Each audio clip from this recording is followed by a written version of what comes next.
میں نے دودھ کا گلاس ہاجرہ کے سر پہ الٹ دیا۔ گرم گرم دودھ اس کے سر اور جسم پر گرا تو وہ بری طرح تل ملا اٹھی، لیکن بولی کچھ بھی نہیں۔ وہ کچھ بول بھی نہیں سکتی تھی، جانتی تھی کہ اس وقت چھوٹی بیوی بہت غصے میں ہے، بولی تو مزید شامت آ جائے گی۔ اب یہ دودھ صاف کرو، میں نے چیخ کر کہا۔ کھڑی کھڑی میرا منہ کیا دیکھ رہی ہو؟ دودھ فرش پر بچھے ہوئے قالین پر تو برائے نام گرا تھا، ہاجرہ کے کپڑوں میں زیادہ جذب ہوا تھا۔ وہ تیزی سے وہاں سے چلی گئی۔ گھر کے دوسرے افراد نے اس پر کوئی توجہ نہیں دی، یہ روز کا معمول تھا۔ میں اسی طرح بات بے بات ملازموں سے غصہ کیا کرتی تھی۔ دادا جی سندھ کے بہت بڑے جاگیردار تھے، ان کی اتنی زمینیں تھیں کہ انہیں خود بھی معلوم نہیں تھا۔ آم اور امرود کے بے شمار باغات تھے۔ دادا جی نے اپنے قصبے میں ایک رائس مل بھی لگائی ہوئی تھی۔ بابا ان کے اکلوتے بیٹے تھے۔ دادا جی خود تو تعلیم یافتہ نہیں تھے، لیکن تعلیم کی اہمیت سے بے حد واقف تھے۔ انہوں نے بابا کو اعلیٰ تعلیم دلوائی تھی۔ بابا سائیں نے لاہور سے ایم اے کیا، پھر قانون کی تعلیم حاصل کی۔ ایل ایل بی کرنے کے بعد دادا جی نے انہیں گوٹھ بلا لیا تھا۔ بابا نے وکالت کی پریکٹس کرنا چاہی، لیکن زمین اور رائس مل کے کاموں سے انہیں وقت ہی نہیں ملا کہ وہ پریکٹس کر سکتے۔ پھر دادا جی نے ان کی شادی کر دی۔ اماں کا تعلق بھی ایک معروف زمیندار گھرانے سے تھا۔ اماں خوبصورت تو نہیں تھیں، انہوں نے میٹرک تک تعلیم حاصل کی ہوئی تھی۔ شادی کے بعد دادا جان نے اس وسیع و عریض حویلی کی ساری ذمہ داریاں اماں کو سونپ دی تھیں۔ اماں نے بڑی خوش اسلوبی سے وہ ذمہ داریاں نبھائیں۔ مجھ سے بڑے دو بھائی تھے، عظیم بھائی سب سے بڑے تھے، ان سے چھوٹے کریم بھائی تھے، پھر میں تھی، میرے بعد مائرہ تھی اور سب سے چھوٹی ندا تھی۔ گھر میں پیسے کی ریل پیل تھی۔ مجھے یاد نہیں کہ میں نے کوئی خواہش کی ہو اور وہ پوری نہ ہوئی ہو۔ میں دادا جان کے لاڈ پیار میں بری طرح بگڑ چکی تھی۔ میں کسی کو خاطر میں نہیں لاتی تھی۔ حویلی کے تمام ملازمین مجھ سے سہمے سہمے رہتے تھے۔ میں بات بات پر انہیں جھڑکتی اور اکثر اوقات پیٹ کر رکھ دیتی تھی۔ دادا جان کہتے تھے کہ سارا اپنی دادی پر گئی ہے، وہ بھی اتنے ہی غصے والی تھی۔ نہ جانے دادا جان ایسا کیوں کہتے تھے، میں نے تو دادی کو کبھی غصے میں نہیں دیکھا تھا۔ وہ تو حویلی کے ملازمین میں بہت نرم لہجے میں بات کرتی تھیں۔ ان دنوں میری عمر 7-8 سال کی تھی جب عظیم بھائی کی شادی کا ہنگامہ شروع ہوا۔ حویلی میں ایک عرصے بعد کوئی خوشی کی تقریب ہو رہی تھی، اس لیے دادا جان بہت خوش تھے۔ شادی کی خوشی میں انہوں نے پورے گاؤں کو 3 دن تک کھانا کھلایا اور ہزاروں روپے غریبوں اور مسکینوں میں بانٹ دیے۔ عظیم بھائی لندن میں تعلیم حاصل کر کے لوٹے تھے، بھابھی امینہ بھی پڑھی لکھی تھیں۔ شادی کے 1 ماہ بعد جب بھائی کو یہ معلوم ہوا کہ سارا ابھی تک پڑھائی شروع نہیں کی تو وہ بہت حیران ہوئے۔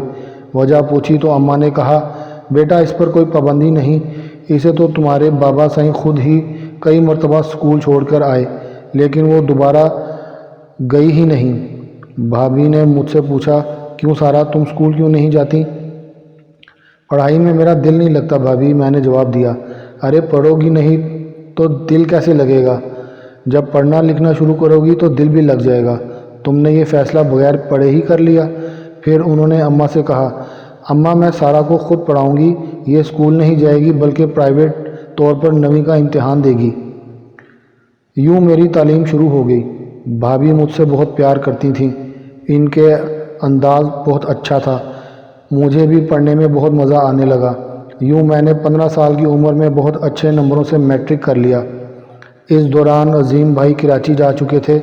انہوں نے کراچی میں پلاسٹک کے سامان کی فیکٹری لگائی تھی جو اب چل نکلی تھی۔ کچھ عرصے کے بعد انہوں نے بھابھی اور بچوں کو بھی کراچی بلا لیا۔ کریم بھائی اعلیٰ تعلیم کے لیے امریکہ چلے گئے تھے۔ میں ایک دم بالکل اکیلی ہو گئی۔ میں نے پرائیویٹ ہی انٹر کے امتحان کی تیاری شروع کر دی۔ ان دنوں مائرہ میٹرک میں پڑھ رہی تھی، اس نے باقاعدہ اسکول میں داخلہ لے لیا۔ میرے مقابلے میں وہ پڑھنے میں بہت تیز تھی۔ وہ اب تک ہر کلاس میں اول آتی رہی تھی اور بابا اور اماں کی لاڈلی تھی۔ مجھے اس سے بہت حسد محسوس ہونے لگا۔ میں اچھی خاصی حسین تھی، سرخ و سفید رنگت، سرخی مائل براؤن بال اور براؤن آنکھیں، لیکن مائرہ مجھ سے زیادہ حسین تھی۔ کوئی میری سامنے اس کی تعریف کرتا تو دل چاہتا کہ تعریف کرنے والے کا منہ نوچ لوں یا مائرہ کا چہرہ بگاڑ دوں۔ ایک دن وہ اسکول سے واپس آئی تو بہت خوش تھی۔ اس نے بتایا کہ آج ٹیسٹ میں پوری کلاس میں وہ اول آئی ہے۔ دادا جی نے خوش ہو کر اسے 1000 روپے انعام میں دیے۔ اب سے 20-22 سال پہلے 1000 روپے کی بہت ویلیو ہوا کرتی تھی۔ میں بری طرح جل گئی۔ مجھے غصہ دادا جی پر بھی بہت آیا کہ انہوں نے مائرہ کو انعام کیوں دیا۔ دادا جی کی لاڈلی ہونے کے ناطے میں ان پر صرف اپنا حق سمجھتی تھی۔ وہ کبھی عظیم بھائی یا کریم بھائی کو بھی پیار کرتے تو مجھے بہت برا لگتا۔ جب کہ دادا جی نے مائرہ کو انعام دیا تھا تو اس سے مجھے ازلی بیر تھا۔ میں باورچی خانے میں گئی اور وہاں سے مٹھی بھر پسی ہوئی لال مرچیں لے آئی۔ مائرہ اور ندا کسی بات پر ہنس رہی تھیں۔ میں نے اچانک مرچیں مائرہ کی آنکھ میں جھونک دیں۔ کچھ مرچیں ندا کی طرف بھی گئیں۔ مائرہ تکلیف کی شدت سے چیخنے لگی۔ اس کے ساتھ ہی ندا بھی بری طرح چھینک رہی تھی۔ مائرہ کی چیخیں سن کر اماں اور دوسرے ملازمین دوڑے ہوئے آئے۔ میں بھاگ کر اپنے کمرے میں چلی گئی۔ میں اکثر لوگوں کو تکلیف پہنچا کر خوش ہوتی تھی۔ سبھی میری اس عادت سے واقف تھے۔ اس دن اماں نے پہلی دفعہ مجھے بہت بری طرح ڈانٹا۔ بابا نے بھی بہت برا بھلا کہا۔ ان کی ڈانٹ ڈپٹ سے میرا غصہ مزید بڑھنے لگا۔ میں نے رات کا کھانا نہیں کھایا۔ ہاجرہ میرے لیے کھانا لے کر آئی تو میں نے کھانے کی ٹرے الٹ دی۔ اماں نے کہا، سارا تجھے شرم نہیں آتی؟ ایک تو نے غلطی کی ہے، اوپر سے نخرے دکھا رہی ہے۔ پھر انہوں نے ہاجرہ سے کہا، کوئی ضرورت نہیں اسے کھانا دینے کی، بھوک لگے گی تو خود ہی کھا لے گی۔ میں غصے سے اپنے کمرے میں لیٹ گئی۔ یوں پورا دن گزر گیا۔ بھوک کے مارے میری حالت خراب ہو گئی۔ میں سوچ رہی تھی کہ اب کوئی کھانا لے کر آیا تو میں کھا لوں گی۔ بھوک مجھ سے برداشت نہیں ہوتی تھی، لیکن کوئی بھی کھانا لے کر نہیں آیا۔ میرے دل میں خیال آیا کہ خود باورچی خانے میں جا کر کھا لوں، لیکن پھر اپنی انا آڑے آ گئی۔ میں ابھی یہ سوچ ہی رہی تھی کہ دروازہ کھلا اور مائرہ کھانا کی ٹرے لے کر کمرے میں داخل ہوئی۔ اس کی آنکھیں سوج گئی تھیں اور بالکل سرخ ہو رہی تھیں۔ اس نے ڈرے ڈرے مجھ سے کہا، ادی سارا کھانا کھا لو۔ کہاں تو بھوک کے مارے میرا دم نکلا جا رہا تھا، لیکن مائرہ کو دیکھ کر میری آنکھوں میں خون اتر آیا۔ میں نے چیخ کر کہا، دفع ہو جا یہاں سے۔ ادی میں تو چلی جاتی ہوں، تم پلیز کھانا کھا لو، تم نے صبح سے کچھ نہیں کھایا۔ میں نے اٹھ کر ایک مرتبہ پھر کھانے کی ٹرے الٹ دی اور چیخ کر کہا، دفع ہو جا یہاں سے۔ وہ بیچاری خاموشی سے واپس چلی گئی۔ مجھے دادا جان پر بھی غصہ تھا کہ ابھی تک وہ مجھے منانے کیوں نہیں آئے۔ ایک دفعہ پھر میں اپنے پیٹ میں بھوک محسوس کر رہی تھی۔ میں نے گلاس بھر کے پانی پیا اور بستر پر لیٹ گئی۔ مجھے عظیم بھائی کا خیال آیا، کاش وہ یہاں ہوتے تو مجھے منا لیتے۔ دادا جان کے بعد عظیم بھائی کی لاڈلی تھی۔ اچانک دروازہ کھلا، دادا جی کمرے میں داخل ہوئے۔ انہیں دیکھ کر میں نے آنکھیں مون لیں۔ وہ آہستگی سے میرے بیڈ کے طرف بڑھے اور بیٹھ کر بولے، مومل بیٹا آنکھیں کھولو، میں جانتا ہوں کہ تم جاگ رہی ہو۔ دادا جان مجھے ہمیشہ سارا کی بجائے مومل کہہ کے پکارتے تھے۔ میں نے آنکھیں کھول دیں۔ دیکھ بیٹا، دادا جی نے کہا، اب تو بڑی ہو گئی ہے، کل کو تیری شادی ہو جائے گی تو وہاں یہ سب تماشے کرے گی تو کیسے چلے گا؟ دادا جی، میں نے کہا، یہ آپ کو تماشا لگ رہا ہے؟ بیٹا یہ تماشا نہیں تو اور کیا ہے؟ تو نے خود ہی غلطی کی اور خود ہی روٹھ کر چلی گئی۔ چل اٹھ جلدی سے کھانا کھا لے، اور ہاں میں تیرے پسندیدہ آم منگائے ہیں، کھانا کھا لے تو پھر ہم دونوں مل کر آم کھائیں گے۔ دادا جی نے ہنس کر کہا۔ تو پھر انہوں نے ہاجرہ کو آواز دی، ہاجرہ کھانا لاؤ۔ ہاجرہ فوراً کھانا لے کر آ گئی۔ دادا جی نے کھانے کی ٹرے میرے سامنے رکھتے ہوئے کہا، مومل اب تو بڑی ہو جا بیٹا، میرے بعد تیرے نخرے اٹھانے والا کون ہوگا؟ دادا جی آپ کہاں جا رہے ہیں؟ میں نے کھانا کھاتے ہوئے پوچھا۔ بیٹا میں وہیں جاؤں گا جہاں سے کوئی واپس نہیں آتا، میں نے منہ بنا کر کہا۔ دادا جی ایسی باتیں مت کیا کریں ورنہ۔ اچھا بیٹا تو کھانا کھا لے، دادا جی نے جلدی سے کہا۔ زندگی اسی طرح گزر رہی تھی۔ مائرہ کی آنکھوں میں 3 ماہ تک تکلیف رہی اور اس کا علاج ہوتا رہا۔ اسے دیکھ کر میں کبھی کبھی خود بھی ملامت کیا کرتی تھی، لیکن پھر آہستہ آہستہ میرے اندر کے ظالم اور تخریب کار سارا بیدار ہو چکی تھی۔ میں نے FA کا امتحان بہت اچھے نمبروں سے پاس کر لیا تھا۔ جس دن میرا رزلٹ آیا اسی دن میرے پیارے دادا جی ہمیشہ کے لیے مجھ سے روٹھ گئے۔ ان کی موت نے مجھے توڑ کر رکھ دیا۔ مجھے ایسا لگ رہا تھا جیسے کسی نے میرے سر سے سائباں کھینچ لیا ہو اور میں تپتی ہوئی دھوپ میں تنہا کھڑی ہوں۔ دادا جی کے انتقال پر عظیم بھائی اور بھابھی بھی کراچی سے آئے تھے۔ عظیم بھائی نے مجھ سے کہا، سارا تم میرے ساتھ کراچی چلو، وہاں تمہارا دل بھی بہل جائے گا اور تم کالج میں ایڈمیشن بھی لے سکو گی۔ میں نے جلدی اپنا سامان باندھا اور عظیم بھائی کے ساتھ کراچی آ گئی۔ میں ایک دفعہ پہلے بھی کراچی آ چکی تھی۔ شہر کی گہما گہمی میں مجھے بہت مزہ آتا تھا۔ دوسرے دن بھابھی نے کالج میں میرا ایڈمیشن کرا دیا۔ وہ کراچی کے بہترین کالجوں میں سے ایک تھا۔ مجھے بھی وہاں ایڈمیشن لے کر اچھا لگا اور میں خوب محنت سے پڑھنے لگی۔ وہیں مجھے ڈرائیونگ سیکھنے کا شوق چڑھا۔ میں نے عظیم بھائی سے کہا کہ مجھے ڈرائیونگ سیکھنا ہے۔ عظیم بھائی کے پاس اتنا وقت نہیں تھا کہ وہ مجھے ڈرائیونگ سکھاتے، اس لیے وہ مجھے ٹالتے رہے۔ لیکن جب میں نے بہت ضد کی تو انہوں نے کہا، سارا تم بھی اپنی ضد پوری کر کے ہی دم لیتی ہو۔ پھر وہ کچھ سوچ کر بولے، ایسا کرو تم رات کو تیار رہنا، میں رات کے کو وقت نکال سکتا ہوں۔ ارے اس بات کو اتنا مسئلہ کیوں بنا لیا؟ بھابھی نے ہنس کر کہا، سارا تمہیں ڈرائیونگ سیکھنا ہے نا، تو میں تمہیں سکھا دوں گی۔ ارے ہاں، عظیم بھائی خوش ہو کر بولے، مجھے تو خیال ہی نہیں آیا کہ امینہ تم بھی ڈرائیونگ جانتی ہو۔ بھئی پھر تو تم کل ہی سے سارا کو ڈرائیونگ کی کلاس سکھانا شروع کر دو۔ یوں میں ڈرائیونگ سیکھنے لگی۔ انہی دنوں میری ملاقات نسرین سے ہوئی۔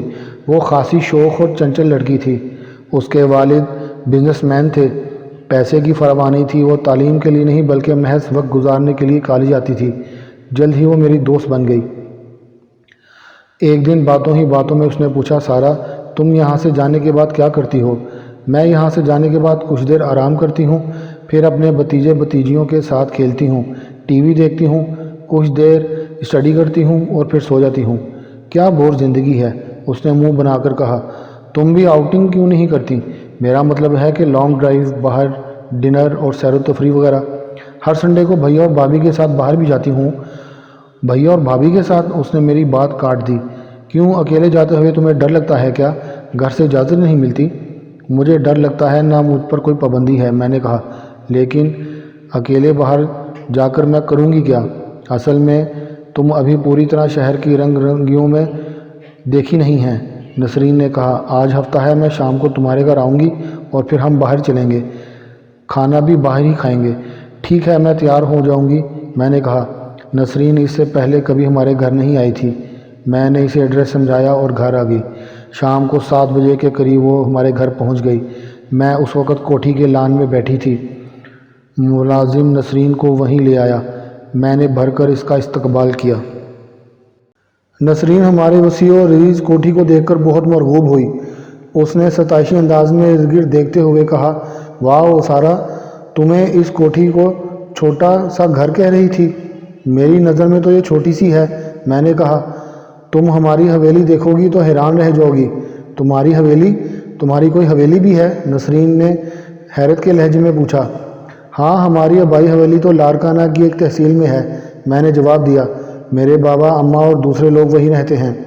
نسرین حیرت سے مجھے دیکھتی رہی اور پھر بولی، یار مجھے اپنی حویلی سے مرغوب ہی کرتی رہو گی یا میرے ساتھ چلو گی بھی؟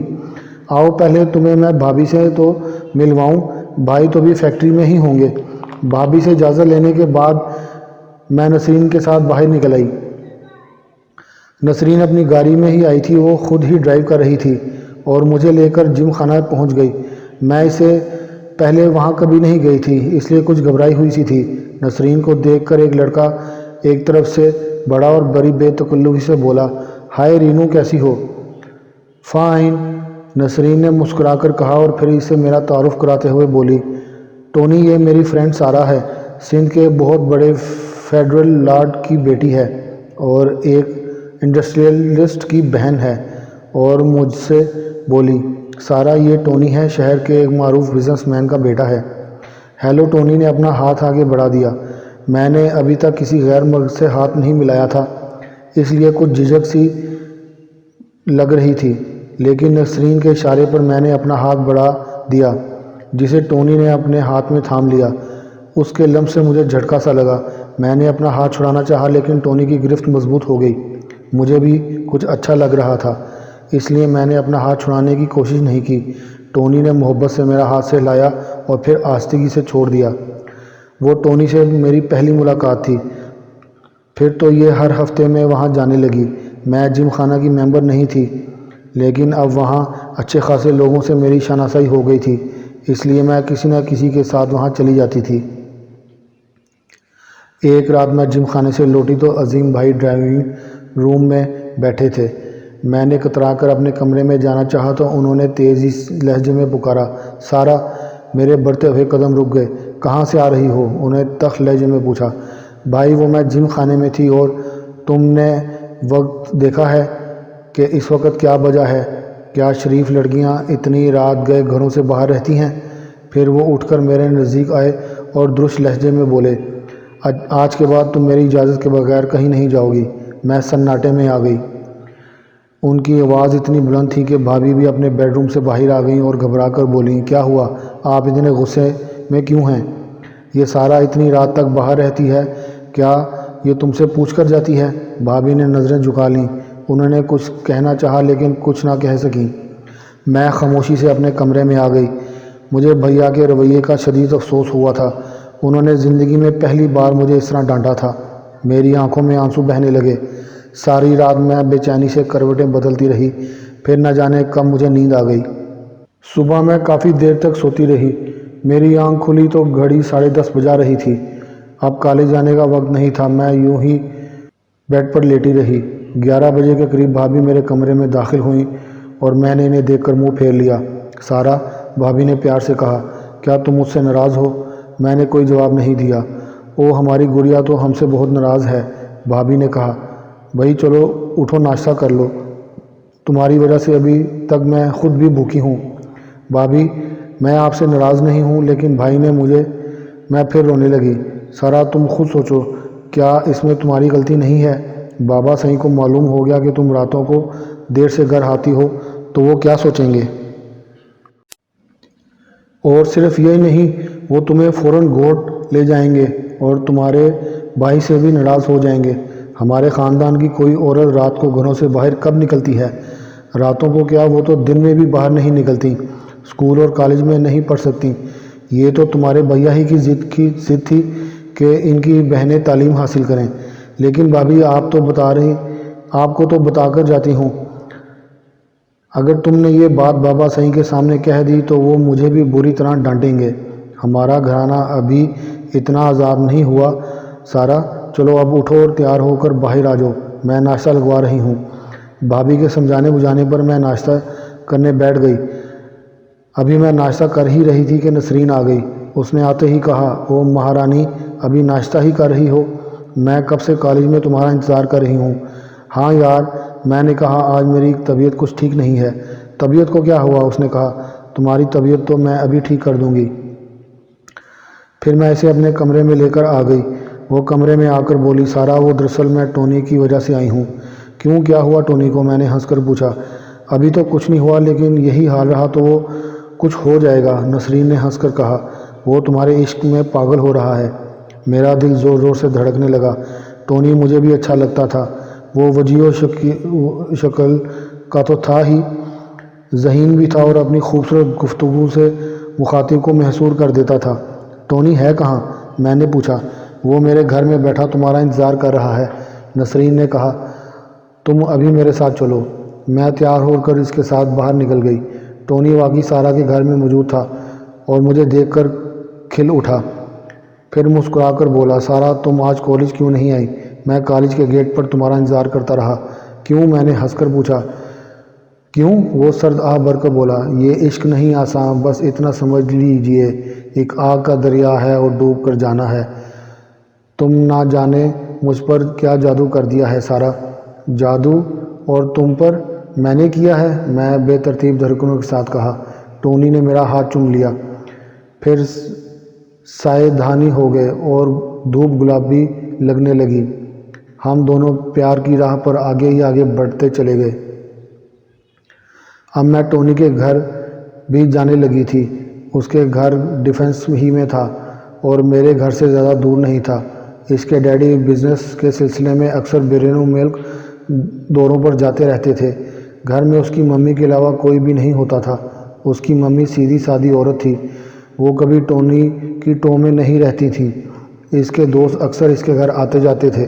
ٹونی نے اگر الگ تھلگ سے ایک حصے میں انیکسی بنوا رکھی تھی، وہ وہیں رہتا تھا اور وہیں اپنے دوستوں سے ملتا تھا۔ اور وہ جون کی ایک تپتی دوپہر تھی، میں ٹونی کے گھر پہنچ گئی۔ عظیم بھائی نے مجھے گاڑی بھی دے رکھی تھی۔ میں نے گاڑی انیکسی کے پورچ میں روکی تو ٹونی کمرے سے باہر نکل آیا اور جذباتی انداز میں بولا، سارا آج تم مجھے بہت یاد آ رہی تھی۔ دل کو دل سے راہ ہوتی ہے، میں نے مسکرا کر کہا۔ ٹونی کے ساتھ کمرے میں داخل ہو گئی۔ ٹونی نے ہاتھ میں ایک گلاس تھا، وہ شاید جوس پی رہا تھا، شاید اورنج جوس تھا اور پھر پائن ایپل جوس۔ بیڈ کے پاس رکھی ہوئی چھوٹی میز پر اس جوس کا بڑا ہوا جگ رکھا ہوا تھا۔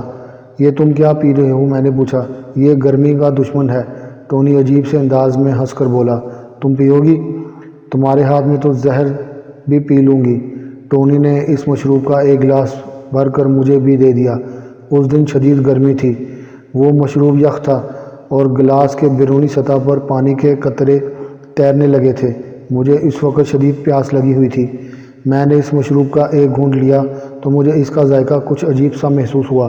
ٹونی ہنس کر بولا، ارے پی جاؤ، اس کا ذائقہ تمہیں اچھا نہیں لگے گا، لیکن ابھی ساری گرمی ختم ہو جائے گی۔ میں نے منہ بنا کر وہ مشروب خلق سے اتار لیا۔ ٹونی نے دوسرا گلاس بھر کر دیا۔ نہ چاہتے ہوئے بھی میں دوسرا گلاس بھی پی گئی۔ کچھ دیر کے بعد مجھے عجیب سا سرور آنے لگا۔ میں نے ٹونی سے کہا، ارے یار مجھے ایک اور گلاس تو دو، ابھی میری پیاس نہیں بجھی۔ ٹونی نے ہنستے ہوئے ایک گلاس مزید بھر کر دیا۔ میں اسے بھی گھٹا گھٹ چڑھا گئی۔ میرا ذہن ہواؤں میں اڑنے لگا۔ میرے چاروں طرف رنگ ہی رنگ تھے، روشنیاں تھیں۔ اچانک مجھے احساس ہوا کہ ٹونی مجھ پر جھکا ہوا ہے، پھر اس کی دست درازیاں بڑھتی گئیں، پھر میں بے خود ہو گئی۔ میرا پورا وجود گویا زلزلوں کی زد میں آ گیا۔ وہ زلزلے تھمے تو میری آنکھوں میں لہرانے والے رنگ اڑ گئے، میرے ارد گرد ناچنے والی روشنیاں تاریکی میں گم ہو گئیں۔ میں نے سسکتے ہوئے ٹونی کی طرف دیکھا تو وہ پشیمانی سے بولا، آئی ایم سوری سارا، مجھے یہ سب نہیں کرنا چاہیے تھا، تم نے مجھے شراب پلائی تھی۔ میں نے آنسو بہاتے ہوئے پوچھا۔ وہ شراب نہیں، بیئر تھی، ٹونی جلدی سے بولا۔ میں پھر رونے لگی۔ ٹونی نے ندامت بھرے لہجے میں کہا، تم پریشان مت ہو سارا، میں نے اگر گناہ کیا ہے تو اس کی تلافی بھی کروں گا۔ میں تم سے شادی کروں گا۔ ڈیڈی کے واپس آتے ہی میں انہیں اور ممی کو تمہارے گھر بھیجوں گا تاکہ وہ تمہارے بھائی سے تمہارا رشتہ مانگ سکیں۔ وہ بہت کچھ کہتا رہا۔ میں لٹی لٹی سی گھر واپس آ گئی۔ میرے BA کے امتحانات ختم ہو چکے تھے، اس لیے مجھے کوئی مصروفیت نہیں تھی۔ میں 2-3 دن تک گھر سے باہر نہیں نکلی۔ اس وقت مجھے شدت سے احساس ہوا کہ ٹونی کے بغیر ادھوری ہوں اور نہ ملوں تو میں مر جاؤں گی۔ یہ احساس اتنا شدت اختیار کر گیا کہ میں اسی وقت تیار ہو کر ٹونی کے گھر کی طرف روانہ ہو گئی۔ ابھی میں نے آدھا ہی راستہ طے کیا تھا کہ میری گاڑی کا ٹائر پنکچر ہو گیا۔ مجھے شدید کوفت ہوئی۔ میں نے گاڑی لاک کر کے وہیں چھوڑی کہ بعد میں ڈرائیور کے ذریعے منگوا لوں گی۔ پھر میں نے ایک ٹیکسی پکڑی اور ٹونی کے گھر پہنچ گئی۔ ٹونی کا چوکیدار مجھے پہچانتا تھا، اس لیے اس نے مجھے سے کوئی تعارض نہیں کیا۔ میں سیدھی انیکسی کی طرف بڑھ گئی۔ وہاں پورچ میں نسرین کی گاڑی دیکھ کر مجھے خوشگوار حیرت ہوئی۔ میں مزید آگے بڑھی تو کمرے کی کھلی ہوئی کھڑکی سے باتیں کرنے کی آوازیں آ رہی تھیں۔ آواز ٹونی کی تھی۔ میں آگے بڑھنا چاہتی تھی کہ اپنا نام سن کر ٹھڑک گئی۔ ٹونی کہہ رہا تھا کہ ارے یار یہ نہ کرتا تو پھر کیا کرتا، سارا تو ایک ہنگامہ کھڑا کر دیتی۔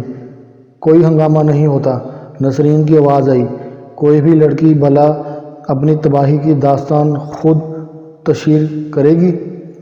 دوسرا مسئلہ یہ ہے کہ سارا کروڑ پتی باپ کی بیٹی اور کروڑ پتی بھائی کی بہن ہے، میرے لیے تو وہ چلتا پھرتا بیریئر چیک ہے۔ تو کیا تم واقعی سے شادی کرو گے؟ نسرین کی آواز سن کر مجھے صدمہ ہوا۔ اسی نے تو مجھے اس راہ پر ڈالا تھا، تو اس میں حرج ہی کیا ہے؟ ٹونی کی آواز آئی۔ ٹونی، نسرین کی آواز بلند ہوئی۔ پھر میری محبت کا کیا ہوگا؟ ارے میں تو مذاق کر رہا تھا، ٹونی نے ہنس کر کہا۔ میں کوشش کروں گا کہ سارا سے زیادہ رقم وصول کر سکوں، پھر اس سے معذرت کر لوں گا کہ میں اس سے شادی نہیں کر سکتا۔ میرا پورا وجود گویا آندھیوں کی زد میں آ گیا۔ میرے سر میں دھماکے ہو رہے تھے اور دل بیٹھا جا رہا تھا۔ میرا دل تو چاہ رہا تھا کہ ابھی کمرے میں جاؤں اور ٹونی کو اتنا ماروں کہ وہ بے دم ہو جائے۔ مجھے تباہ کر کے وہ کہہ رہا تھا کہ اب مجھ سے وہ رقم بٹورنے کے بعد مجھ سے معذرت کر لے گا۔ وہ نسرین جو خود کو مجھے اپنا دوست کہتی تھی، جس نے مجھے تباہی کی راہ پر ڈالا، وہ بھی میرے خلاف بڑھ چڑھ کر بول رہی تھی۔ میں نے بمشکل تمام خود کو اپنے اندر جانے سے روکا اور وہاں سے واپس آ گئی۔ میں ان دونوں کو اس دھوکے کی سزا دینا چاہتی تھی۔ میں چاہتی تھی کہ سانپ بھی مر جائے اور لاٹھی بھی نہ ٹوٹے۔ میں ان دونوں کا کام بھی تمام کر دوں اور کوئی مجھ پر انگلی بھی نہ اٹھائے۔ جس شفاق اور مغرور سارہ کو میں نے بہت مشکل سے تھپک تھپک کر سلایا تھا، وہ ایک مرتبہ پھر بیدار ہو گئی۔ میں گھر پہنچی تو میرا دل خون کے آنسو رو رہا تھا۔ نسرین کی دھوکے بازی اور ٹونی کی بے وفائی کا زخم بہت گہرا تھا۔ ساری رات پانی سے نکلی ہوئی مچھلی کی طرح تڑپتی رہی۔ میں رات بھر نسرین اور ٹونی کو سزا دینے کے طریقوں پر غور کرتی رہی، لیکن میرا تو ذہن ہی معاف ہو چکا تھا۔ میں نے سوچا کہ فوری طور پر کچھ بھی سمجھ نہ آئے گا، میں اس موضوع پر بعد میں سوچوں گی۔ مجھے کالج تو جانا نہیں تھا، اس لیے میں دیر تک سوتی رہی۔ ٹیلی فون کی گھنٹی سے میری آنکھ کھلی۔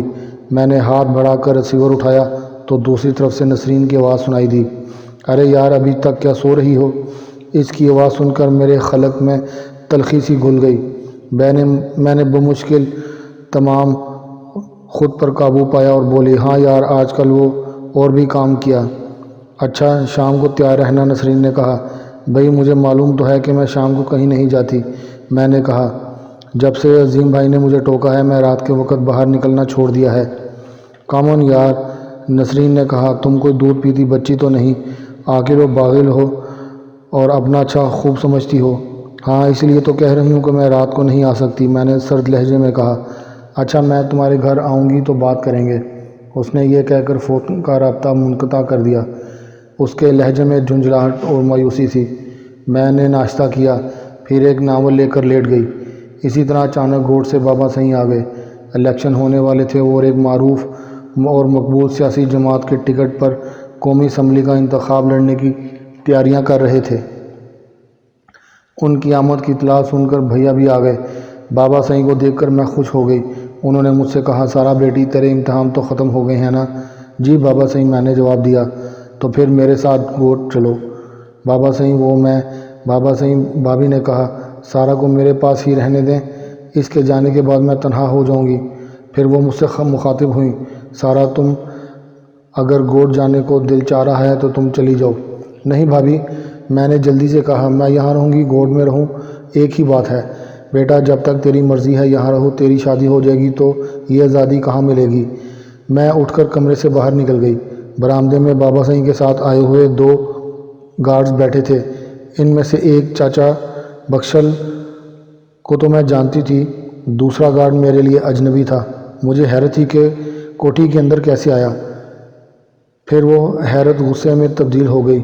اس کی ہمت کیسے ہوئی اندر آنے کی؟ میں نے چاچا بخشل سے پوچھا، چاچا بخشل، کیا آپ حویلی کے قاعدے قانون سب بھول گئے؟ نہیں بیٹی سارہ، چاچا بخشل نے جواب دیا، تم ایسا نہیں کہہ رہی۔ یہ آدمی کون ہے اور کس کی اجازت سے اندر آیا ہے؟ میں نے تحقیر آمیز لہجے میں پوچھا۔ اس شخص کا چہرہ تانبے کی طرح سیاہ مائل سرخ ہو گیا اور وہ مارے اضطراب کے کھڑا ہو گیا۔ میں نے اس وقت غور سے اس کا جائزہ لیا۔ وہ خاصا دراز قد اور کثرتی جسم کا مالک تھا۔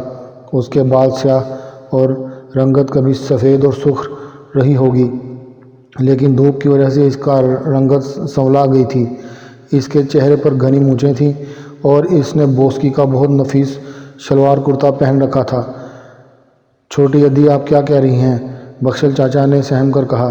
بخشل چاچا، میں نے درشت لہجے میں جواب دیا، کیا میں فارسی بول رہی ہوں جو تم نے میری بات سمجھ نہیں آ رہی؟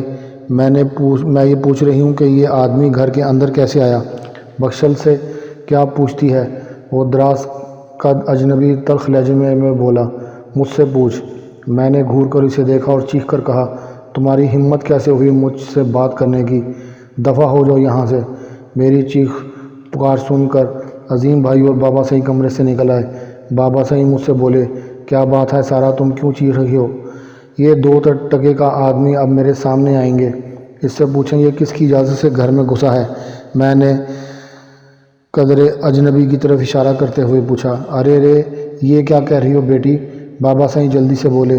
یہ کوئی غیر نہیں بلکہ مراد ہے، تمہاری پھوپھی کا بیٹا۔ مراد؟ میں نے حیرت سے دہرایا۔ تم مراد ہو؟ مجھے یاد آ گیا کہ وہ چھوٹی پھوپھو کا بیٹا ہے۔ تمہارے گھر میں مہمانوں کی یہی قدر ہوتی ہے؟ مراد نے چبھتے ہوئے لہجے میں کہا۔ مجھے افسوس ہے مراد کا کہ میں مراد کو پہچان نہ سکی۔ قصور اس میں تمہارا بھی ہے، تم بھی چاچا بخشر کے ساتھ بیٹھے ہوئے تھے۔ تم یہاں کیوں بیٹھے ہو؟ میں ماما کے ساتھ گوٹھ سے آیا ہوں، مراد نے کہا۔ ماما نے مجھے اندر آنے کو کہا۔ میں بخشر سے بات کرنے کو رک گیا۔ مجھے معاف کر دو مراد، میں نے کہا، بس غلط فہمی کی وجہ سے ایسا ہو گیا۔ بابا سائیں ہنس کر عظیم بھائی سے بولے۔ عظیم، سارا تو یہاں آ کر بہت بدل گئی ہے، ورنہ یہ اور کسی سے معافی مانگے؟ یہ تو اس کی فطرت میں ہی نہیں ہے۔ پھر وہ مراد سے مخاطب ہوئے، اور تو بھی اندر یہاں نوکروں کے ساتھ بیٹھا ہے، چل اندر چل۔ آؤ مراد، میں تمہیں تمہارا کمرہ دکھا دوں، میں نے کہا۔ میں اسے لے کر اس کے کمرے پہنچی جو مہمانوں کے لیے مخصوص تھا۔ تم نہا دھو کر تازہ دم ہو جاؤ، لمبا سفر کر کے آئے ہو۔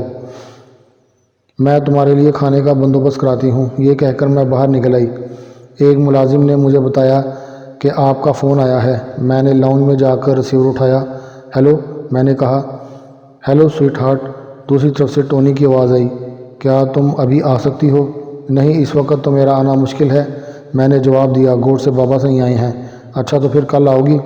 بھئی ابھی تو 2-4 دن تک نہیں آ سکتی، بابا سائیں کے جانے کے بعد ہی آ سکتی ہوں، میں نے جواب دیا۔ خیریت تو ہے؟ تم مجھے کچھ پریشان لگ رہے ہو، میں نے دل ہی دل میں اس لیے اسے گالیاں دیتے ہوئے پوچھا۔ خیریت نہیں ہے ڈارلنگ، ٹونی نے جواب دیا۔ میں نے ڈیڈی سے کہا تھا کہ اپنے پیروں پر کھڑا ہو کر دکھاؤں گا۔ میں نے ایک ٹھیکے کا ٹینڈر بھر دیا ہے، وہ ٹینڈر میرا نام کھل گیا ہے، وہ کروڑ روپے کا ٹھیکہ ہے۔ کل تک مجھے ہر حال میں 10 لاکھ روپے جمع کرانے ہیں۔ ڈیڈی بھی پاکستان نہیں ہیں، میں نے اگر رقم جمع نہ کرائی تو یہ ٹھیکہ میرے ہاتھ سے نکل جائے گا۔ یہ تو اچھا خاصا مسئلہ ہو گیا، میں نے کہا۔ لیکن تم چاہو تو میرا مسئلہ حل ہو سکتا ہے سارا۔ بھائی میں کیا کر سکتی ہوں؟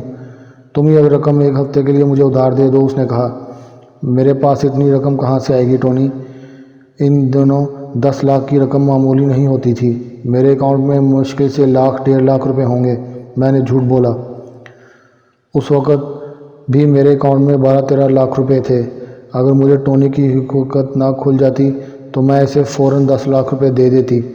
سارا ڈارلنگ، تم اپنے بھائی یا بابا سائیں سے مانگ لو، آج تو بابا سائیں بھی کراچی میں ہیں۔ کیسی احمقانہ باتیں کرتے ہو، میں نے کہا۔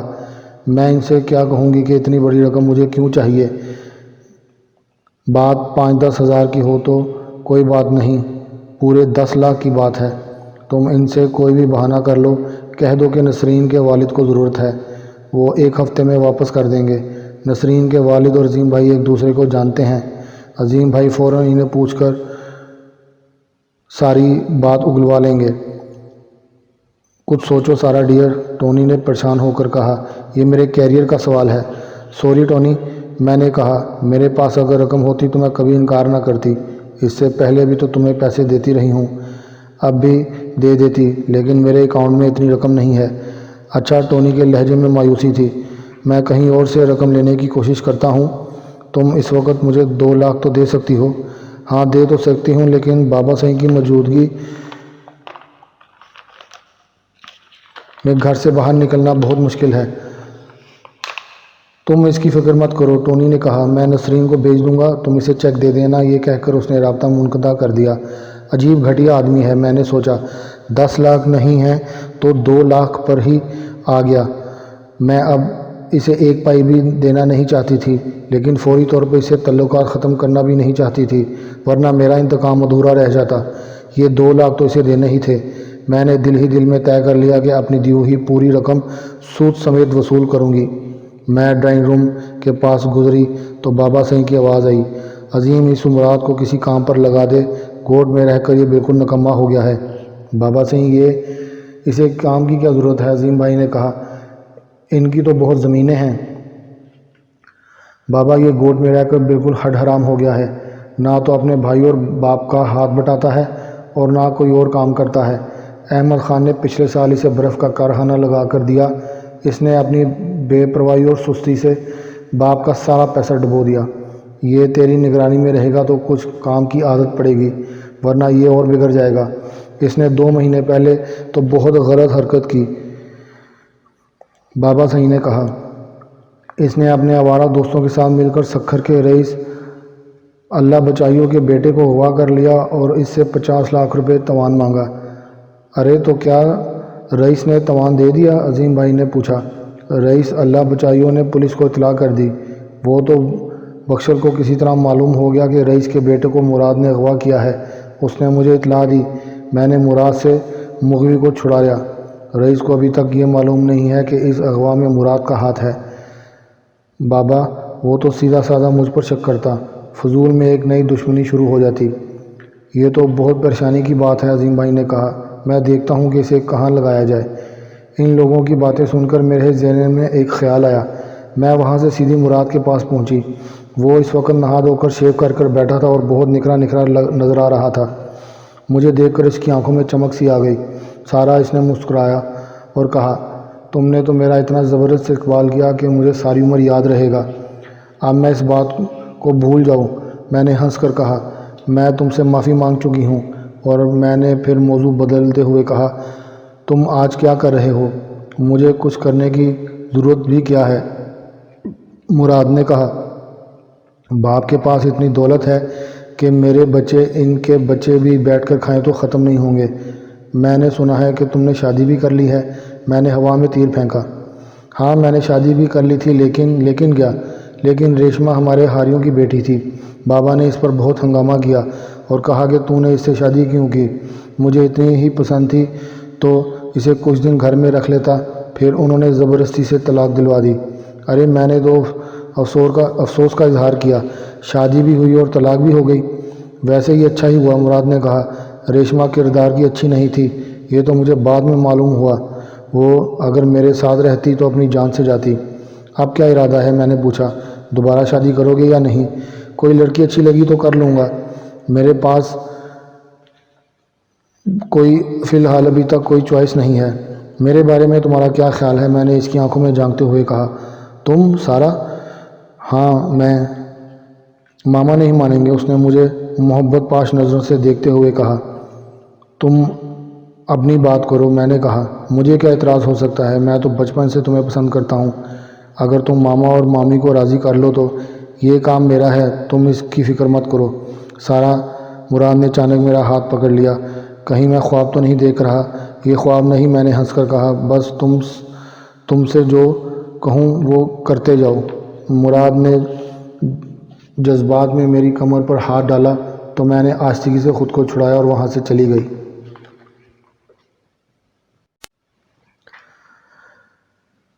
تھوڑی دیر کے بعد نسرین کا فون آ گیا۔ میں کل صبح کے وقت آؤں گی، تم ٹونی کی امانت تیار رکھنا۔ رات کے کھانے پر بابا سائیں اور عظیم بھائی کے ساتھ مراد بھی موجود تھا۔ عظیم بھائی نے کہا، مراد میں نے ایک اور فیکٹری خریدی ہے، اس میں مشینری تو موجود ہے لیکن ابھی کام شروع نہیں ہوا۔ میرا ارادہ ہے کہ فیکٹری تم سنبھال لو۔ مجھے تو کچھ پتہ ہی نہیں۔ تم فکر نہ کرو، عظیم بھائی نے کہا، تمہارا کام تو صرف نگرانی کرنا ہے، کام تو دوسرے لوگ کریں گے۔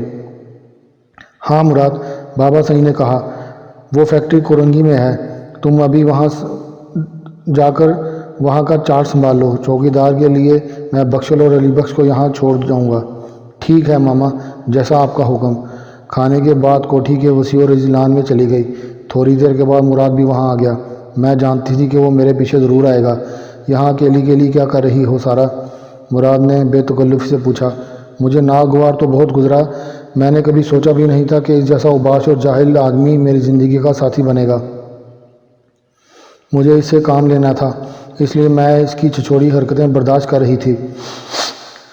میں نے آہستگی سے اس کا اپنا ہاتھ چھڑاتے ہوئے کہا، مراد مجھے ایک لڑکے نے بہت پریشان کر رکھا ہے، آتے جاتے مجھ سے تنگ کرتا ہے اور مجھ پر آوازیں کستا ہے، اس نے تو میرا جینا مشکل کر دیا ہے۔ کون ہے وہ؟ مراد کا چہرہ غصے سے سرخ ہو گیا۔ اس کی جرأت کیسے ہوئی کہ تم سے کچھ کہے؟ میں کلہاڑی سے اس کے اتنے ٹکڑے کروں گا کہ گھر والے گنتے گنتے تھک جائیں گے۔ میں اس سے کہنے والی تھی کہ یہ کس فلم کا ڈائلاگ ہے، لیکن میں نے اپنی زبان پر قابو رکھا اور اس سے کہا، مراد میں چاہتی ہوں کہ تم اسے اپنے کیے کی سزا ملے، نہ صرف اسے بلکہ اس کے گھر والوں کو بھی احساس ہو کہ انہوں نے اپنے بیٹے کی تربیت بہت ہی غلط کی ہے۔ نہیں سارہ، میں اسے زندہ نہیں چھوڑوں گا، تم اسے آسانی سے نہیں مار سکتے، میں نے کہا، تڑپا تڑپا کر ماریں گے، پہلے اسے اغوا کریں گے، پھر اس کے گھر والوں سے تاوان کا مطالبہ کریں گے، پھر ان کے لوگوں نے تاوان کا بندوبست کر بھی دیا تو ہم اسے زندہ نہیں چھوڑیں گے۔ واہ، مراد خوش ہو کر بولا، تم نے اسے سزا دینے کے لیے بہت اچھا پلان بنایا ہے، لیکن مراد، اسے اغوا کرنے کے بعد رکھو گے کہاں؟ مراد کا سارا جوش خروش مان پڑ گیا، وہ آہستہ سے بولا، ہاں یہ تو ٹھیک ہے، گوڈ یہاں سے بہت دور ہے، اور پھر اس کی آنکھیں چمکنے لگیں، وہ پرجوش لہجے میں بولا، میں اسے ادا کی نئی فیکٹری میں لے جاؤں گا، وہاں ابھی کام شروع نہیں ہوا، وہاں بخشل اور علی بخش چوکیداری پر ہوں گے، یہ دونوں میرے ہی آدمی ہیں، پہلے یہ بابا کے پاس تھے، پھر انہیں ماما نے مانگ لیا، دونوں کا نشانہ غضب کا ہے، ان لوگوں نے اگر بابا صاحب کو بتا دیا تو ان کی مجال ہے کہ وہ زبان کھول دیں۔ مراد نے کہا، میں ان دونوں کے جسم کی کھال اتار لوں گا۔ بس تو پھر ٹھیک ہے، میں نے کہا، میں کل تمہیں بتا دوں گی کہ کس لڑکے کو اغوا کرنا ہے۔ پھر میں چونک کر بولی، ہاں، اس کے لیے ہمیں کافی محنت کی ضرورت پڑے گی اور ہمیں ایک گاڑی بھی چاہیے ہوگی، میری گاڑی تو وہ لڑکا پہچانتا ہے۔ گاڑی کی فکر مت کرو سارہ، میرے پاس گاڑی ہے، مراد نے کہا۔ ٹھیک ہے، پھر کل تیار رہنا، میں نے کہا اور اٹھ کر اندر چلی گئی۔ دوسرے دن میں نے مراد سے کہا، ابھی ایک لڑکی آئے گی، جب وہ یہاں سے جائے تو تم اس کا پیچھا کرنا، وہ یہاں سے سیدھی اس لڑکے کے پاس جائے گی، محتاط رہنا، اس لڑکی کو معلوم نہیں ہونا چاہیے کہ تم اس کا پیچھا کر رہے ہو۔ تم فکر مت کرو، مراد نے کہا، میرے لیے یہ کام نیا نہیں ہے، میں نے اس سے پہلے بھی اغوا کی وارداتیں کر چکا ہوں۔ میں نے مراد کو لان میں ایسی جگہ بٹھا دیا جہاں سے وہ ہر آنے جانے والے پر نظر رکھ سکتا تھا۔ نسرین آئی تو میں نے اسے بھی اسی لان میں بٹھایا اور ملازم سے چائے کے لیے کہا۔ نسرین بولی، میں ذرا جلدی میں ہوں، ٹونی میرا انتظار کر رہا ہوگا، ابھی بینک جا کر تمہارا دیا ہوا چیک بھی کیش کرانا ہوگا، ٹونی کو رقم ادا آج ہی کرنی ہے۔ میں اسے چھوڑ کر اندر چلی گئی اور چیک لے آئی۔ نسرین نے غور سے چیک کا جائزہ لیا اور بولی، اب میں چلتی ہوں، چائے پھر کسی دن آ کر پیوں گی۔ اس کے نکلتے ہی مراد بھی باہر نکلا، اس نے اپنی گاڑی پہلے ہی باہر نکال کر کھڑی کر رکھی تھی۔ اس کے جانے کے بعد میں اپنے کمرے میں چلی گئی، پھر میں بے چینی سے مراد کا انتظار کرنے لگی۔ مراد کی واپسی 2 گھنٹے کے بعد ہوئی۔ وہ سیدھا میرے پاس آیا اور بولا، سارہ، وہ لڑکی یہاں سے پہلے بینک گئی، پھر ایک 5 اسٹار ہوٹل میں کی طرف نکل گئی۔ ہوٹل کے ریسٹورنٹ میں ایک لڑکا پہلے سے موجود تھا۔ لڑکے کا حلیہ کیا تھا؟ میں نے پوچھا کہ مبادہ ٹونی کی بجائے کوئی اور لڑکا ہو۔ وہ لڑکا لمبا ترنگا تھا، اس کے بال بڑے بڑے تھے جو اس کی گردن پر بکھرے ہوئے تھے، اس کے کان میں سونے کی بالی تھی اور ہاتھوں میں بھی لڑکیوں کی طرح سونے کے کڑے پہنے ہوئے تھے۔ ان دونوں نے وہاں کھانا کھایا، پھر کچھ دیر بیٹھ کر وہ لڑکی کے لیے وہاں سے نکل گئی۔ تھوڑی دیر کے بعد لڑکا بھی ریسٹورنٹ سے نکلا اور گاڑی میں روانہ ہو گیا۔ گاڑی کون سی تھی؟ نئے ماڈل کی ٹویوٹا کرولا تھی، سفید رنگ کی۔ ہاں ٹھیک، میں نے کہا۔ مراد نے ٹونی کا حلیہ اور اب گاڑی کی تصدیق کر دی۔ دوسرے دن مراد نے عظیم بھائی سے نئی فیکٹری کے بارے میں پوچھا۔ عظیم بھائی نے بتایا کہ وہ فیکٹری کورنگی کے سائڈ ایریا میں ہے، اس کی چابیاں بخشل کے پاس ہیں۔ وہ عظیم بھائی سے پتہ پوچھ کر فیکٹری دیکھنے چلا گیا۔ میں جانتی تھی کہ وہ فیکٹری دیکھنے کیوں گیا ہے، اسے گئے ہوئے تقریباً 4 گھنٹے ہو گئے تھے۔ عظیم بھائی اپنے آفس جا چکے تھے اور بابا صاحب بھی کسی پارٹی کے ساتھ کسی میٹنگ میں گئے تھے۔ جب 5 گھنٹے گزر گئے تو مراد نہ لوٹا تو مجھے پریشانی ہوئی، مراد آخر گیا کہاں؟ میں گھبرا کر باہر لان میں نکل آئی۔ مجھے گیٹ کے پاس علی بخش نظر آیا، میں نے اشارے سے اسے بلایا، وہ فوراً میرے پاس پہنچ گیا۔ علی بخش، تمہیں معلوم ہے کہ مراد کہاں گیا ہے؟ 2 دفعہ بابا صاحب فون کر کے اس کے متعلق پوچھ چکے ہیں۔ ادھی اپنے 2 دوستوں کے ساتھ مراد صاحب صبح فیکٹری گیا تھا، پھر اس نے مجھے چھٹی دے دی اور وہاں ابھی کوئی کام نہیں ہے، میں اسے چھوڑ کر یہاں آ گیا تھا۔ میرا خیال ہے کہ وہ فیکٹری میں ہوگا، لیکن جب کوئی کام نہیں تو وہ فیکٹری میں کیا کر رہا ہے؟ میں نے پوچھا۔ ادھی یہ تو مراد سے ہی جانتا ہوگا۔ میں پھر ٹی وی لانچ میں آ گئی، فیکٹری میں فون ہوگا، لیکن میرے پاس وہاں کا کوئی فون نمبر نہیں تھا۔ مجھے مراد کی طرف سے خدشہ تھا کہ کہیں جوش میں آ کر اس نے ٹونی کو گولی نہ مار دی ہو۔ میں ابھی یہ سوچ ہی رہی تھی کہ پورچ میں گاڑی رکنے کی آواز آئی اور پھر مراد لان میں داخل ہو گیا۔ تم کہاں سے چلے گئے تھے مراد؟ میں نے بے تابی سے پوچھا۔ میں تمہارا ہی کام کرنے گیا تھا، مراد نے ہنس کر کہا۔ میں نے اسے چونک کر دیکھا۔ کام ہو گیا؟ نہیں سارا، مراد نے ہنس کر کہا۔ وہ چڑیا تو ریوالور دیکھ کر اتنا ڈر گیا کہ مجھے لگا کہ کہیں مر نہ جائے۔ اب وہ کہاں ہے؟ میں نے سوال کیا اور مجھے خود ہی اپنی حماقت کا احساس ہوا۔ وہ فیکٹری کے ایک کمرے میں ہے، میں نے غوث اور سکندر کو وہاں چھوڑ دیا ہے۔ غوث اور سکندر؟ ہاں غوث اور سکندر، مراد نے جواب دیا۔ یہ دونوں میرے دوست ہیں، میں نے انہیں فون کیا تھا، وہ آج ہی گوٹ سے یہاں پہنچے ہیں۔ وہ پھر بولا، اب کیا کرنا ہے؟ کیا میں اس لڑکے کو ایک گھر فون کروں؟ ابھی نہیں، میں نے کہا، اور فون ہم گھر سے نہیں کریں گے بلکہ کسی پی او سی سے کریں گے۔ اسے ابھی وہیں رہنے دو، صبح دیکھیں گے۔ میرا بھی یہی خیال ہے، مراد نے کہا۔ میں نے غوث اور سکندر کو ہدایت دے رکھی ہے کہ اس لڑکے کو کوئی تکلیف نہیں ہونی چاہیے، کھانے پینے کا بھی خیال رکھنا۔ پھر وہ اٹھتے ہوئے بولا، میں ذرا اپنا حلیہ درست کر لوں، آج تو بہت تھک گیا ہوں۔ وہ جگہ تو محفوظ ہے نا؟ بالکل محفوظ ہے، اس کے آس پاس دور دور تک خالی پلاٹ ہیں۔ فیکٹری میں بہت بڑے پلاٹ پر ہے اور وہ لڑکا فیکٹری کے اندرونی حصے میں ہے۔ اگر وہ پوری کوشش سے گلا پھاڑ پھاڑ کر بھی چیخے گا تو مین روڈ تک اس کی آواز نہیں پہنچے گی۔ دوسرے دن میں نے عظیم بھائی سے کہا کہ میں کالج کی ایک دوست شبانہ کے گھر جا رہی ہوں، اس کی شادی ہو رہی ہے، آج اس کی مہندی کی رسم ہے۔ ابھی میں گھر سے باہر بھی نہیں نکلی تھی کہ فون کی گھنٹی بجنے لگی۔ میں نے ریسیور اٹھایا۔ ہیلو سارا، دوسری طرف سے نسرین کی آواز آئی۔ تو کہاں ہے؟ میں اپنے گھر پہ ہوں، میں نے کہا۔ خیریت تو ہے؟ تم اتنی گھبرائی ہوئی کیوں ہو؟ خیریت نہیں ہے، ٹونی کل سے لاپتہ ہے۔ لاپتہ ہے؟ ہاں، کل دوپہر کو کمرے کے فلیش گن ٹھیک کرنے کے لیے گھر سے نکلا تھا، ابھی تک لوٹا نہیں۔ ارے یار، وہ کوئی ننھا بچہ ہے، میں نے کہا۔ وہ اپنے کسی دوست کے پاس چلا گیا ہوگا۔ انکل نے اس کے تمام دوستوں اور رشتہ داروں سے پوچھ لیا، ٹونی کسی بھی دوست یا رشتہ دار کے گھر نہیں ہے۔ یہ تو واقعی فکر کی بات ہے، میں نے کہا، اور بھلا ایسے کہاں جا سکتا ہے؟ پھر میں نے چونک کر پوچھا، اس کی گاڑی بھی غائب ہے۔ تو کہاں ہے؟ میں نے پوچھا۔ میں ٹونی ہی کے گھر سے بول رہی ہوں۔ ارے پریشان مت ہو یار، اللہ نے چاہا تو سب ٹھیک ہو جائے گا۔ مراد گاڑی میں بیٹھا میرا انتظار کر رہا تھا۔ مارکیٹ گھر سے 4 بلاک کے فاصلے پر تھی۔ میں نے مراد سے کہا، مارکیٹ کی طرف چلو، وہاں سے ہم ٹونی کے گھر والوں کو فون کریں گے۔ مارکیٹ میں ایک پی سی او تھا جس میں بوتھ بنے ہوئے تھے، وہاں ہم بہت اطمینان کے ساتھ فون کر سکتے تھے۔ ٹونی کا ٹیلی فون نمبر مجھے زبانی یاد تھا۔ میں نے مراد سے کہا کہ اپنی آواز کو ذرا خوفناک بنا کر بات کرنا۔ مراد نے نمبر ملایا اور پھر آواز کو خوفناک بنا کر بولا، ہیلو، کون بول رہا ہے؟ تمہیں اپنے بیٹے کی وجہ سے بہت پریشانی ہے نا؟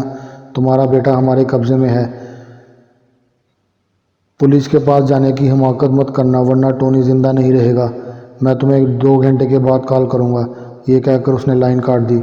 وہاں سے ہم سیدھے کرونگی پہنچے۔ کرونگی سائٹ کا علاقہ ان دنوں بالکل ویران تھا۔ اس علاقے میں فیکٹریاں بہت کم تھیں۔ جس فیکٹری میں ٹونی کو رکھا گیا تھا اس کے ارد گرد بھی بہت سے پلاٹ خالی تھے۔ ان خالی پلاٹوں میں خودرو گھاس اتنی زیادہ تھی کہ وہاں کئی آدمی آرام سے چھپ سکتے تھے۔ میں نے مراد سے کہا، تم پہلے ٹونی کی آنکھوں پر پٹی باندھ دو، وہ مجھے پہچانتا ہے۔ تو پہچانتا ہے تو کیا ہوا، اس سے کیا فرق پڑتا ہے؟ ہم اسے کون سا زندہ چھوڑیں گے؟ میں نے لمحے بھر کو سوچا، پھر میں نے فیصلہ کر لیا کہ ٹونی کا مر جانا ہی بہتر ہے۔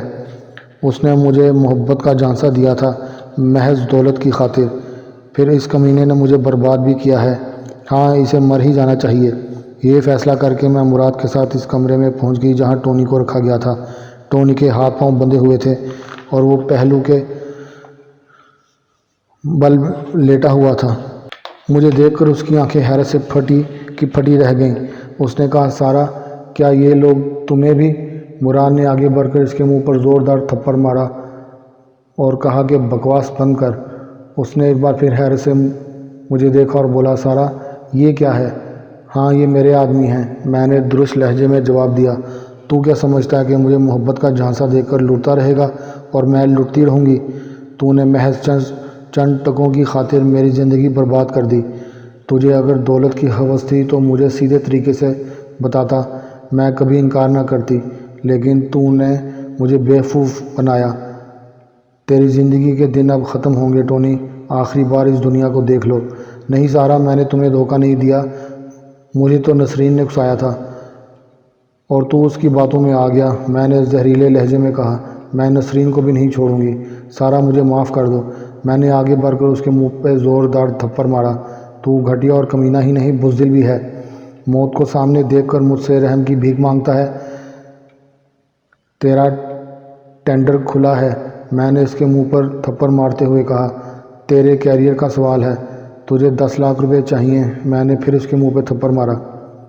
2 گھنٹے کے بعد ہم نے کرنگی نمبر 5 جا کر ایک پی سی او سے ٹونی کے گھر فون کیا اور اس کے باپ سے کہا، اگر بیٹے کی زندگی چاہتے تو شام 7 بجے تک 50 لاکھ روپے کا بندوبست کر لو۔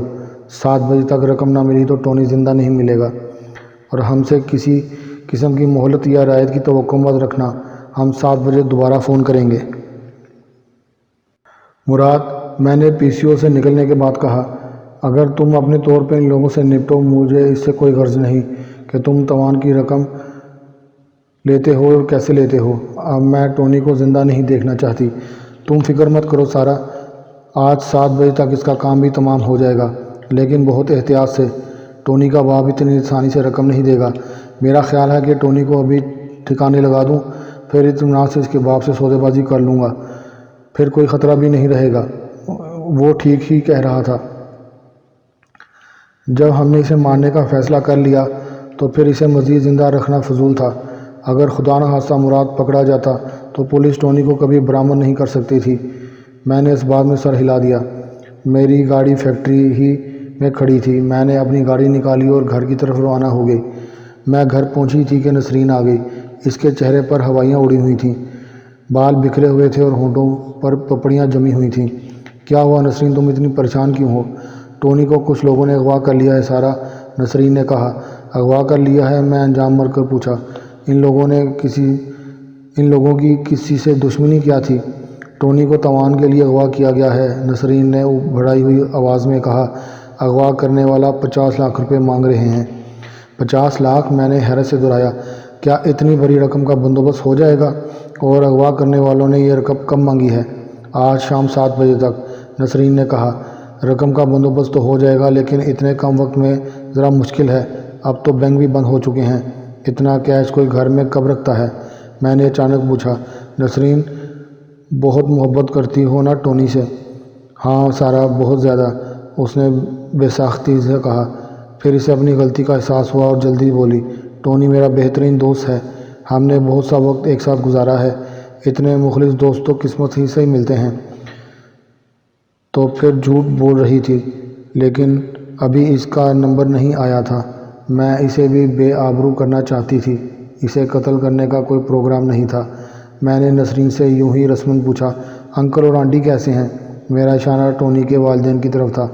وہ ماں باپ کیسے ہوں گے جن کا جوان اکلوتا بیٹا اغوا ہو جائے اور جن کے زندہ لوٹنے کی امکانات بھی کم ہوں۔ میں ابھی آنٹی اور انکل کے پاس جاؤں گی، اس وقت تو ان کے گھر میں سب عزیز اور رشتہ دار بھرے ہوئے ہیں، پولیس والوں نے الگ پریشان رکھا ہے، فون پر ان کا قبضہ ہے، وہ اغوا کرنے والوں کے کالز ٹیپ کر رہے ہیں۔ پولیس کو اطلاع ہی کیوں دی؟ میں نے کہا، اس سے تو ٹونی کی زندگی خطرے میں پڑ سکتی ہے۔ اغوا کرنے والوں کا سب سے پہلا مطالبہ یہ ہوتا ہے کہ پولیس کو ملوث نہ کیا جائے۔ پولیس کو باقاعدہ رپورٹ نہیں کی گئی۔ یہ ایس پی تو انکل کا دوست ہے، وہ اپنے طور پر انتظامات کر رہا ہے۔ تھوڑی دیر کے بعد نسرین چلی گئی۔ کھانے کی میز پر عظیم بھائی اور بابا سعید بھی موجود تھے۔ کھاتے کھاتے عظیم بھائی نے بابا سے کہا، بابا کل کسی طرح سیٹھ نصر اللہ کے بیٹے کو اغوا کر لیا اور تاوان میں 50 لاکھ روپیہ مانگا ہے۔ بابا سعید نے چونک کر انہیں دیکھا، پھر بولے، عظیم، کہیں ڈاکوؤں کا کوئی گروہ کچے سے نکل کر ادھر کراچی میں تو نہیں آ گیا؟ وہ چند لمحے سوچتے رہے، پھر بولے، بابا ادھر بھی کم فنکاری نہیں ہے، ہم لوگ فضول میں اپنے لوگوں کو بدنام کرتے ہیں۔ بابا سعید، اس اغوا کی وجہ سے پوری تاجر برادری میں بے چینی پھیلی ہوئی ہے۔ سیٹھ نصر اللہ نے وزیر اعلیٰ، گورنر اور وزیر اعظم سے اپیل کی ہے کہ ان کے بیٹے کو اغوا کرنے والوں کو سے چھڑایا جائے۔ بابا یہ کیسی بیوقوفی کی بات ہے، بابا صاحب نے کہا۔ اس طرح تو مشتل ہو کر اغوا کرنے والے سیٹھ کے بیٹے کو مار بھی سکتے ہیں۔ میں ان کی گفتگو سن کر دل ہی دل میں لرز گئی۔ میں نے سوچا کہ مراد سے کہوں گی کہ تم توان وغیرہ کا چکر چھوڑو، یہ معاملہ بہت سنگین ہو گیا ہے، لیکن مراد سے کوئی رابطہ کا ذریعہ نہیں تھا۔ میں شام کو ٹونی کے گھر جا پہنچی۔ وہاں تو ایک کوہرام مچا ہوا تھا۔ سیٹھ نصر اللہ فوری طور پر اتنی بڑی رقم کا بندوبست نہیں کر سکے تھے، اس لیے ڈاکوؤں نے دھمکی دی کہ اب وہ اپنے بیٹے کو بھول جائیں۔ اسی وجہ سے ٹونی کی امی اور دیگر رشتہ دار خواتین رو رہی تھیں۔ ان ہی خواتین میں مجھے نسرین دکھائی دی۔ اس نے بھی مجھے دیکھ لیا اور میری طرف ہی آ رہی تھی۔ رونے سے اس کی آنکھیں سوج گئی تھیں، بال بکھرے ہوئے تھے اور چہرے پر عجیب سی وحشت تھی۔ میں نے اس سے پوچھا، کیا ہوا نسرین، یہ لوگ کیوں رو رہے ہیں؟ ابھی اغوا کرنے والوں کا فون آیا تھا۔ جب انہیں یہ معلوم ہوا کہ انکل نے ابھی تک رقم کا بندوبست نہیں کیا تو وہ بری طرح بفر گئے۔ اس نے یہ کہہ کر لائن کاٹ دی کہ اب تم لوگوں سے لین دین کی کوئی بات نہیں ہوگی، تم بیٹے کے کفن دفن کی تیاریاں کرو۔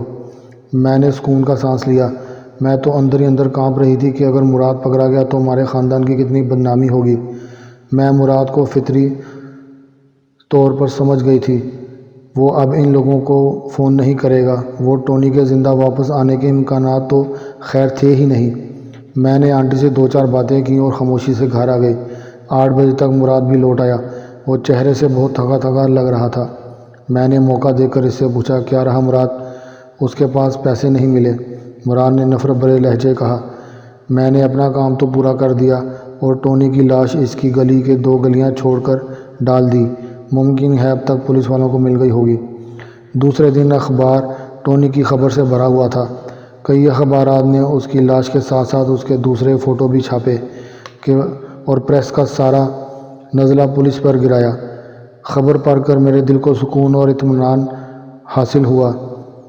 اس واقعے کے 1 ہفتے کے بعد میری ہدایت پر مراد نسرین کو بھی اٹھا کر لے گیا اور نسرین کو ہاکس بے کے ہٹ میں لے گیا۔ وہ ہٹ عظیم بھائی نے خریدا تھا۔ ہم لوگ جب کبھی ہاکس جاتے تھے اسی ہٹ میں ٹھہرتے تھے۔ اس مرتبہ نسرین کے گھر میں کڑاہم مچ گیا۔ وہ شام تک لٹی لٹائی اجڑی سی لوٹ آئی۔ میں اس کے گھر جانا چاہتی تھی لیکن جا نہ سکی۔ 2-3 دن بعد نسرین خود ہی ہمارے گھر آئی۔ اس کی نظریں جھکی ہوئی تھیں اور وہ کسی گہری سوچ میں تھی۔ نسرین، تم ٹھیک تو ہو؟ نسرین نے میرے سوال کا جواب نظر انداز کرتے ہوئے میری طرف دیکھا۔ سارا، ایک بات سچ سچ بتانا، میرے ساتھ یہ سب کر کے تمہیں کیا ملا؟ تمہارے ساتھ کیا کیا ہے میں نے حیرانگی سے اس کی طرف دیکھا، حالانکہ اندر ہی اندر میں کانپ رہی تھی۔ تم نے مجھے اغوا کیوں کرایا؟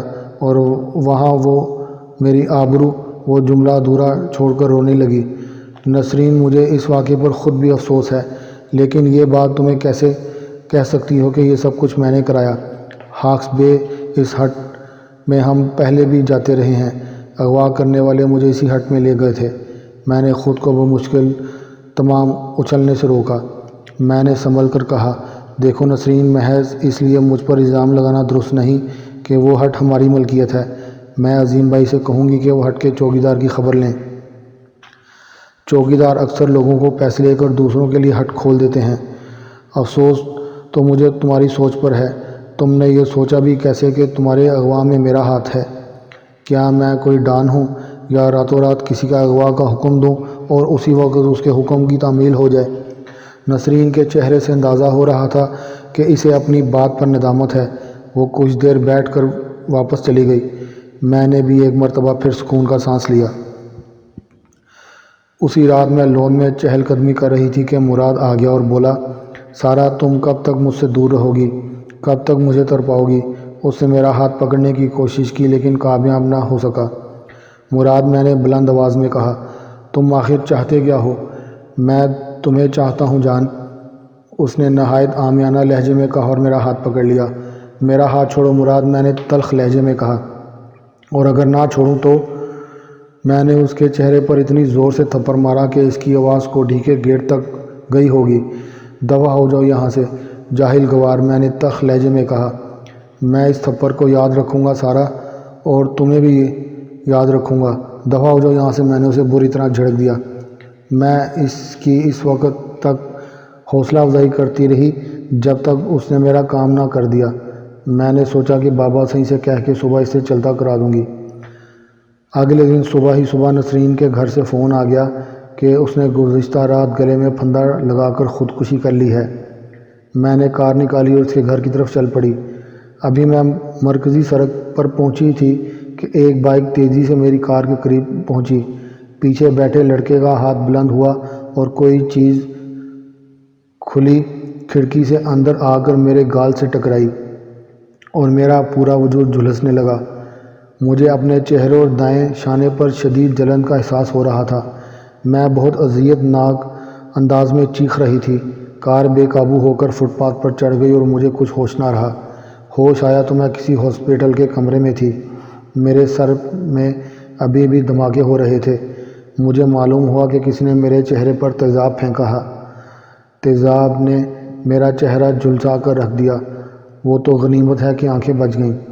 اس واقعے میں مراد کا کہیں ذکر نہ تھا۔ تیزاب مجھ پر مراد ہی نے پھینکا تھا۔ میں نے اس سے بھی کوئی شکایت نہ کی۔ اب میں گوٹ میں رہتی ہوں۔ میرا آدھا چہرہ جھل چکا ہے۔ اگر کوئی اس رخ سے دیکھے تو وہ بہت خوفناک نظر آتا ہے۔ چہرے کا دوسرا رخ وہی ہے، خوبصورت اور چنچل سارا کا رخ۔ مجھے کسی سے کوئی شکایت نہیں۔ یہ تو مکافات عمل ہے، اور ابھی تو مجھے اس عدالت میں بھی جانا ہے۔ سزا تو مجھے وہاں ملے گی۔ اللہ مجھ پر رحم فرمائے۔